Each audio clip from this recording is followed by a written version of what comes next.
آج مسلمان گھر کی لڑکیاں ٹک ٹاک پر ویڈیو بناتی ہیں اور دنیا ان کے حسن کا منظر دیکھتی ہے۔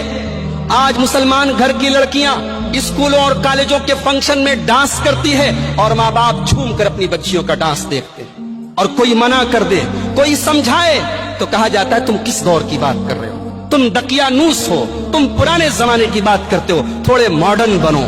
میرے بھائیوں، جس گھر سے حیا چلی جائے، جس خاندان سے حیا چلی جائے، وہاں سے ایمان بھی چلا جاتا ہے۔ اللہ کے پیارے نبی نے فرمایا ان الحیاء والایمان قرنا جمیعا، حیا اور ایمان دونوں ساتھ ساتھ رہتے ہیں۔ فاذا رفع احدهما رفع الاخر، جہاں سے حیا نکلی وہاں سے ایمان بھی نکل گیا۔ آج ہمارے گھروں میں شادی بیاہ کے موقع پر کیا حالات ہوتے ہیں۔